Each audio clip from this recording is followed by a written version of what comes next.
नमस्कार, super India news TV में आपका स्वागत है। मैं हूं राजेश आर्य। आइए देखते हैं आज का समाचार। विशेष समाचार, सामरिक सक्रियता बढ़ाए क्वाड। किसी सैन्य घटक के बिना क्वाड न तो हिंद प्रशांत क्षेत्र में शांति एवं स्थिरता की स्थापना में समर्थ हो सकेगा और न ही चीन की काट कर पाएगा। टोक्यो में आयोजित क्वाड देशों का तीसरा शिखर सम्मेलन विश्व व्यवस्था के निर्धारण में हिंद प्रशांत की केंद्रीय भूमिका की पुष्टि का प्रतीक है।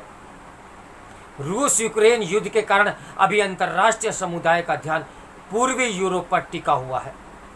ऐसी स्थिति में क्वाड के चारों देशों भारत, अमेरिका, जापान और ऑस्ट्रेलिया के राष्ट्र प्रमुखों का जापान में बैठक करना और एशिया के भविष्य की रूपरेखा पर रणनीति बनाना वही संकेत करता है कि एशिया में शक्ति संतुलन ही अत्यतः वैश्विक भू राजनीतिक एवं भू अर्थनीति में निर्णायक सिद्ध होगा।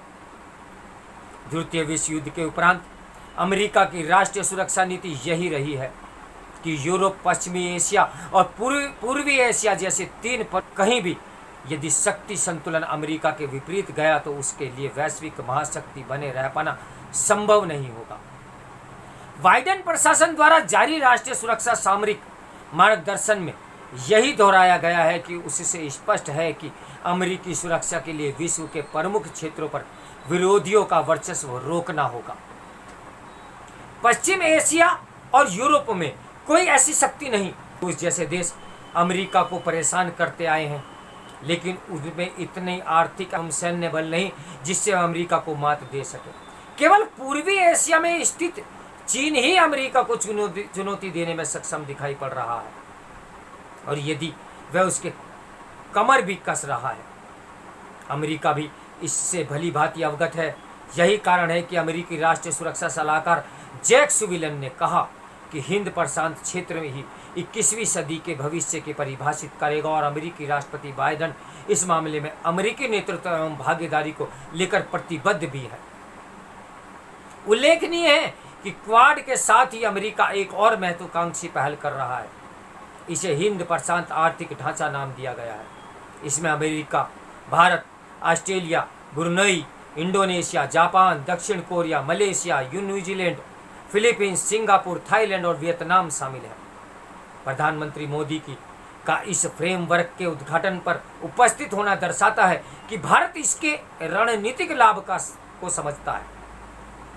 आर्थिक आपूर्ति श्रृंखला को लचीला बनाना, 5G तकनीक को सुरक्षित एवं भरोसेमंद विकास, उच्च गुणवत्ता वाला बुनियादी ढांचा और स्वच्छ ऊर्जा का उत्पादन आदि इस गठजोड़ के प्रमुख उद्देश्य बताए जा रहे हैं। सुलिवान ने डंके की चोट पर कहा कि इसकी धमक बीजिंग तक सुनाई पड़ेगी। इसमें चीन की बेल्ट एंड रोड परियोजना को टक्कर देने का मादा है। यह क्वाड प्लस के रूप में उसका औपचारिक विस्तार तो नहीं, किंतु अनौपचारिक तरीके से आकार लेने वाले इस ढांचे में चीन को काट करने की क्षमता जरूर है। क्वाड के 4 मूल सदस्य ही हिंद प्रशांत क्षेत्र में बहुआयामी क्षमता रखते हैं। ऐसे में उन्हें स्वाभाविक रूप से इस इकोनॉमिक फ्रेमवर्क का साझा नेतृत्व करना होगा। ये चारों देश पहले ही इंफ्रास्ट्रक्चर, वैक्सीन आपूर्ति श्रृंखला, सामरिक साझेदारी और सेमीकंडक्टर आदि क्षेत्रों में समझौते कर चुके हैं और उनमें से कुछ पर काम भी शुरू हो चुका है।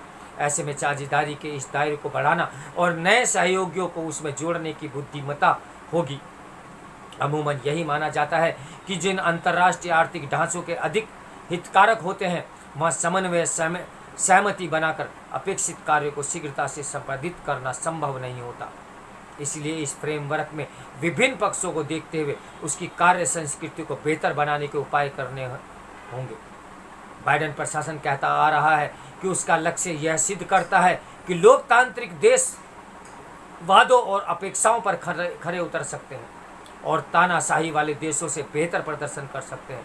क्वाड सदस्य इसे तभी चरितार्थ कर पाएंगे जब वे मिलकर एशिया की चुनिंदा संकटग्रस्त देशों को संभाल सकें। रूस यूक्रेन संकट से क्वाड का बहुत सरोकार नहीं है। प्रधानमंत्री मोदी पिछले कुछ अवसरों पर कह भी चुके हैं कि हमें हिंद प्रशांत क्षेत्र में अपने मूल उद्देश्यों पर ध्यान केंद्रित करना चाहिए। इस बीच संयुक्त राष्ट्र ने चेताया है कि कोविड महामारी के बाद यूक्रेन युद्ध के झटके ने केवल आर्थिक रिकवरी की राह बाधित हुई है, बल्कि दुनिया के तमाम देश खाद्य एवं ऊर्जा संकट से भी जूझ रहे हैं। कई देशों की स्थितियां विस्फोटक हो चली हैं। श्रीलंका इसका प्रत्यक्ष उदाहरण है। पाकिस्तान, कजाकिस्तान से लेकर म्यांमार और नेपाल तक की हालत बहुत नाजुक बनी हुई है। हिंद प्रशांत क्षेत्र में कुछ देशों से भी इसी प्रकार का जोखिम कायम है। ऐसे में यदि क्वाड देश मिलकर कुछ देशों को भला करें और उन्हें चीनी चंगुल से मुक्ति दिला सकें तो एक मिसाल कायम करने वाली जीत होगी। याद रहे कि चीन का दुष्प्रभाव केवल आर्थिक ही नहीं बल्कि सामरिक भी है। एक खुला एवं स्वतंत्र हिंद प्रशांत क्षेत्र ही क्वाड का मूल मंत्र है। ऐसे में चारों सदस्यों को सैन्य सक्रियता की बढ़ोतरी स्वाभाविक है। टोक्यो शिखर वार्ता के पूर्व में ही चीन ने अमेरिका और जापान पर ताइवान के मामले में दखलंदाजी का आरोप लगाया है। इतना ही नहीं, उसने क्वाड को एक प्रकार से नाटो का एशियाई विस्तार करार दिया। वहीं बाइडेन ने यह भी कहकर अपने इरादे स्पष्ट कर दिए कि यदि चीन ताइवान पर हमला करेगा तो अमेरिका ताइवान का सैन्य पर संरक्षण देगा। फिर भी बड़ा सवाल यही है कि क्या क्वाड ताइवान और छोटे दक्षिणी एशियाई देशों की रक्षा के लिए कोई कारगर कवच बना सकेगा? शिखर बैठक के बिना क्वाड हिंद प्रशांत क्षेत्र में शांति और स्थिरता कायम करने में असमर्थ होगा। जो वित्तीय उदारता और सैन्य सहायता अमेरिका यूक्रेन के रक्षा के नाम पर दे रहा है, उससे कई गुना अधिक निवेश उसे क्वाड के साथ एकजुट होकर हिंद प्रशांत की रक्षा के लिए करना होगा। अन्यथा चीन उसको पछाड़ देगा और हम सब हाथ मलते रह जाएंगे। इस समाचार के लेखक हैं श्री राम चोलिया। तो मेरे साथ बने रहिए सुपर इंडियन न्यूज़ टीवी की ब्रेकिंग न्यूज़ के लिए। नमस्कार, मैं हूँ राजेश आर्य।